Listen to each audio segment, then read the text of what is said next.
सरकारमध्ये काम करायचे आणि मोदींना पुन्हा पीएम बनवायचे असं आवाहन फडणवीसांनी पुन्हा एकदा केलेलं आहे। चंदन पुजाधिकारी आमचे प्रतिनिधी आमच्या सोबत आहेत। चंदन, आपण पाहतोय की हेमंत गोडसे यांच्या नावाबद्दल श्रीकांत शिंदे यांनी जाहीर केलेलं होतं। भाजपचा त्याला विरोध आहे। दिनकर पाटील सुरुवातीपासूनच विरोध करतायत। आता भुजबळ सुद्धा या जागेसाठी निवडणूक लढवण्यासाठी इच्छुक आहेत अशी माहिती मिळते। एकूणच जर आपण पाहिलं तर नाशिकची ही निवडणूक रंगतदार अवस्थेमध्ये सद्यस्थितीत तरी पाहायला मिळते।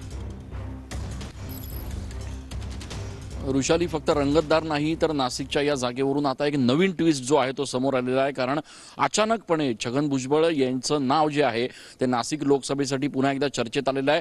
2 दिवसांपूर्वी आपल्याला माहिती आहे हेमंत गोडसे यांनी मुख्यमंत्र्यांची भेट घेतली, दबाव टाकला की नाशिकची जागा आपल्याला मिळाली पाहिजे।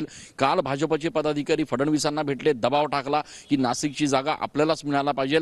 आणि त्यामुळे एक गोष्ट स्पष्ट आहे की नाशिकच्या जागेवरून महायुतीमध्ये कमालीचे संबंध जे आहेत ते नाशिकमध्ये ताणले गेलेले आहेत। आणि या सगळ्या पार्श्वभूमीवर आता छगन भुजबळ यांच्याकडनं चाचपणी केली जाते की जर राष्ट्रवादीला ही जागा सुटली आणि छगन भुजबळ जर स्वतः या ठिकाणी उमेदवार असले तर नेमका त्याचा फायदा काय होऊ शकतो, तोटा काय होऊ शकतो। राज्यभरामध्ये छगन भुजबळ यांच्या विरोधात मराठा आंदोलनामुळे जे काही वातावरण निर्माण झालेलं आहे त्याचा कितपत फटका नाशिक लोकसभा मतदारसंघात बसू शकतो, या सगळ्या गोष्टींची चाचपणी जी आहे ती भुजबळ आणि त्यांच्या टीमकडनं सध्या नाशिकमध्ये केली जाते। आणि कदाचित त्यामुळे असं होऊ शकतं की महायुतीच्या या सगळ्या जागा वाटपाच्या तिढ्यामध्ये राष्ट्रवादी म्हणजेच अजित पवार गट जो आहे तो थेट या ठिकाणी जागेवर दावा सांगू शकतो। आणि असं देखील म्हणू शकतो की जर तुमच्याकडे यावरून वाद असतील तर छगन भुजबळ हे या ठिकाणी एक सक्षम उमेदवार आहेत जे नाशिकमधून निवडून येऊ शकतात। आणि त्यामुळे आता थेट छगन भुजबळ यांची नाशिकच्या महायुतीच्या भांडणामध्ये एंट्री झालेली आहे। अर्थात भुजबळांकडून अद्यापही स्पष्ट करण्यात आलेलं नाहीये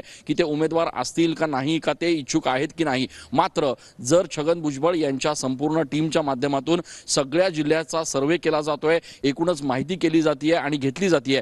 छगन भुजबळ हे वरिष्ठ नेत्यांना भेटतायत। अगदी काही दिवसांपूर्वी त्यांनी मुख्यमंत्र्यांची भेट घेतली होती। त्याच्यामुळे या सगळ्या जर हालचाली आपण बारीकपणे बघितल्या तर एक गोष्ट निश्चित आहे की भुजबळ हे सुद्धा कुठे ना कुठे नाशिकची जागा लढवण्यास इच्छुक आहेत। आणि तसं झालं तर नाशिकच्या महायुतीच्या या सगळ्या प्रकरणामध्ये एक नवा ट्विस्ट येऊ शकतो। ऋषाली, नक्कीच धन्यवाद चंदन दिलेल्या सविस्तर माहितीसाठी।